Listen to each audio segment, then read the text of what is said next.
অবৈধ নিষেধাজ্য সামগ্ৰীৰ বিৰুদ্ধে বৰপেটা ৰোড আৰক্ষীৰ মাৰাথন অভিযান। যোৱাকালি নিশা বৰপেটা ৰোডৰ আৰক্ষীৰ অভিযানত বৃহৎ পৰিমাণৰ গাঞ্জাসহ এজন সৰবৰাহকাৰীক আটক।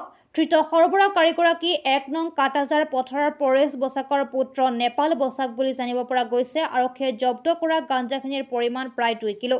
উক্ত অভিযানত ধৃত ব্যক্তিগৰাকীৰ গৃহৰ পৰা গাঞ্জাখিনিৰ উপৰিও নগদ 30,000 টকা আৰু এটা মোবাইল ফোন জব্দ কৰিছে আৰক্ষীয়ে। বৰপেটা ৰোড আৰক্ষী থানাৰ ভাৰপ্ৰাপ্ত আৰক্ষী বিষয়া শ্যামল জ্যোতি শইকীয়াৰ নেতৃত্বত এটা আৰক্ষী ৰেলে চলোৱা অভিযানত বৰপেটা ৰোডত বৃহৎ পৰিমাণৰ গাঞ্জাসহ এজন সৰবৰাহকাৰীক বৰপেটা ৰোড আৰক্ষীয়ে আটক কৰিবলৈ সক্ষম হয়। বৰপেটা ৰোড আৰক্ষীয়ে গোপন সূত্ৰৰ ভিত্তিত অভিযান চলাই নেপালৰ বসাকৰ নিজ বাসগৃহৰ পৰা উদ্ধাৰ কৰে গাঞ্জাখিনি। ধৃত সৰবৰাহকাৰীগৰাকীয়ে নিজ বাসগৃহৰ পৰাই দীৰ্ঘদিন ধৰি অবৈধ গাঞ্জাৰ ব্যৱসায় চলাই আহিছিল। নিশা নিজ গৃহৰ পৰা বৰপেটা ৰোড আৰক্ষীয়ে আটক কৰে ব্যক্তিগৰাকীক। ইতিমধ্যে বৰপেটা ৰোড আৰক্ষীয়ে ধৃত নেপাল বসাক গ্ৰেপ্তাৰ কৰি তদন্ত অব্যাহত ৰাখিছে।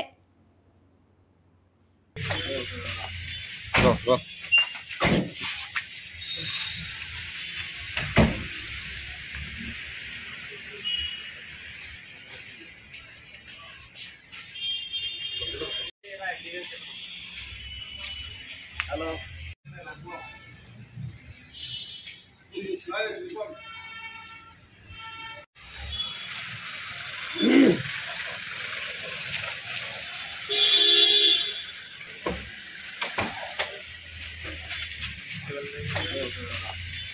Go.